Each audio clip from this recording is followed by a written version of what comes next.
What's up, everybody? It's me, Bryson Booker, and it's time for a BBTV video game update. I literally just picked up these PlayStation games today. Obviously, I still have a PlayStation game console. Is it the PS3? No. Is it a PS4? No. Is it a PS Vita? No. Is it even a PlayStation 2? I do have one, but it's not here at my house. It's a PS1. You know, I still like playing PlayStation 1 video games. You know, they're awesome. Authentically 90s. You gotta love it. But I grew up with PlayStation.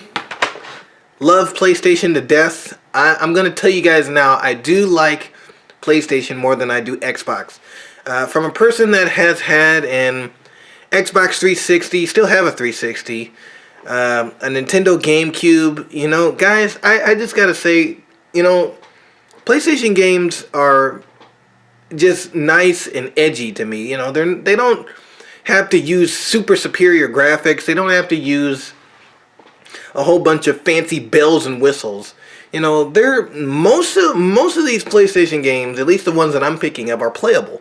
And they eventually became classics that we can literally go back to and play so many years later. And yeah, it may seem dated now, but the gameplay can't be beat.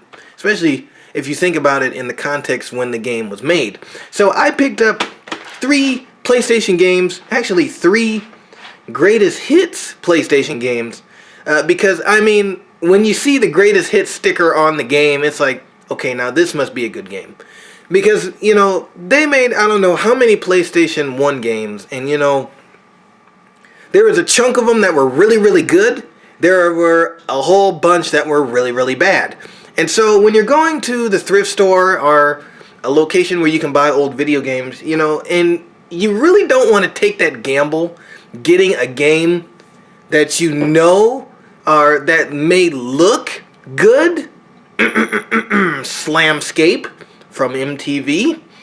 It may look good on the cover, but if you have not watched any reviews about that game here on YouTube, or haven't played the game basically at any point in your life, aka you're buying the game for nostalgia's sake, if you haven't seen that game any other place and you try to take a gamble on it, you will probably most likely be disappointed.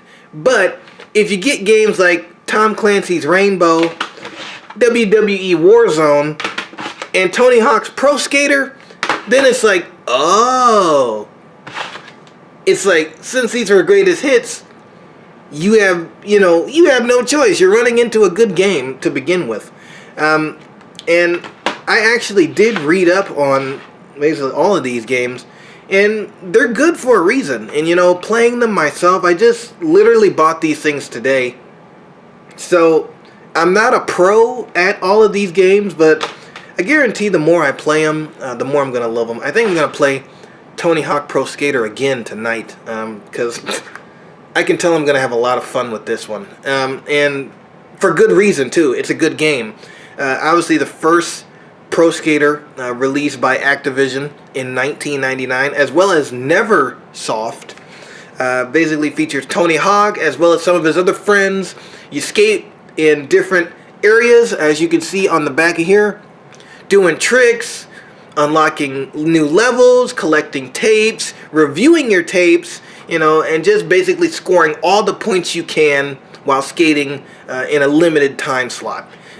Great game, very exhilarating, you know, very fun, you know, and me personally, I just like to do like free play where I can do all the tricks without worrying about a time limit, just for practice sake. I love it. I was playing this one for a pretty long time today, and I am definitely going to play it again before I go to bed.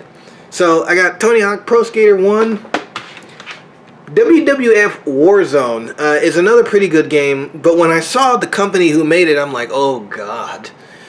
Because me and Acclaim, I kind of hate Acclaim games. They're just average, and maybe I'm biased about that because I primarily grew up with THQ. THQ made, you know, WWE SmackDown vs. Raw. I think their first installment for the PlayStation at least, was WWE SmackDown in 2000. But then they made other games for the N64, like WrestleMania 2000, I think No Way Out, WWF No Way Out. So I kind of grew up with THQ, so I'm kind of used to more of a fast-paced style of gameplay, especially with these WWE games. But Warzone doesn't go as fast as a pace as those THQ titles, but it has pretty decent graphics, a pretty decent line of wrestlers, and it's basically pretty good for what it is. Again, it is kind of laggy, and again, the gameplay is so slow. And I mean, if you're not used to that, if you didn't grow up with this game, and it's like, this gameplay is kind of slow. But again, you know, me and Acclaim Sports, you know, from playing titles such as Dave Mirra Freestyle BMX for the GameCube, I just didn't, you know, their games were too slow, too glitchy, and just too blah. But this one is actually a pretty decent title from them.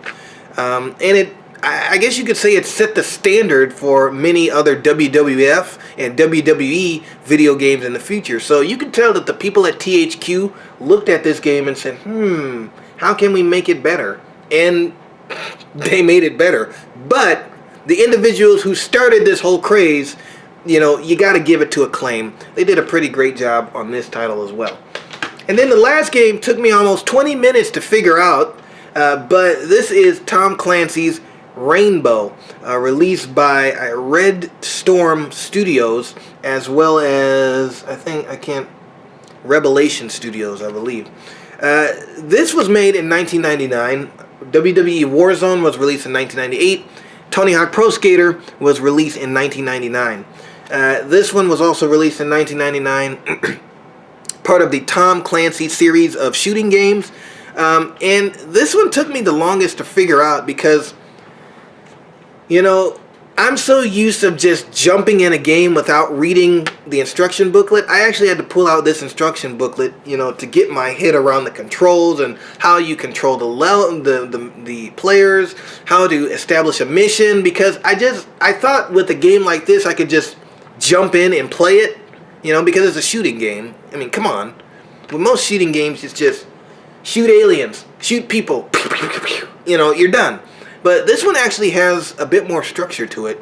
You know, you plan out your mission before you start the level, and then once you plan your mission, you know, then you can develop a plan of attack and basically make kills and make different things more smoothly and more accurately. And so now that I'm talking about it to you guys, you know, that's actually a pretty good feature on this game. Instead of dropping you right into the level and then it's like every man for himself, so you shoot your gun like crazy. This is actually a bit more structured, and it's actually pretty decent for what it is. Again, it took me a while to wrap my head around this game, and it actually took me the longest to get used to. It took the longest to get used to, and I played it for the longest time to actually wrap my head around it. But once I did, I'm like, oh, this is actually pretty decent. You know, it's pretty fast-paced. Once you get into it, once you're familiar with what you're doing, then it's like, hey, this ain't a bad game. And so I got 3 PlayStation 1 games today: Tony Hawk Pro Skater, Tom Clancy's Rainbow, and WWF Warzone. All pretty great games from the PlayStation Greatest Hits collection. Check them out for yourself. They will get individual reviews the more I play them and the more that I have fun with them. Thanks for watching.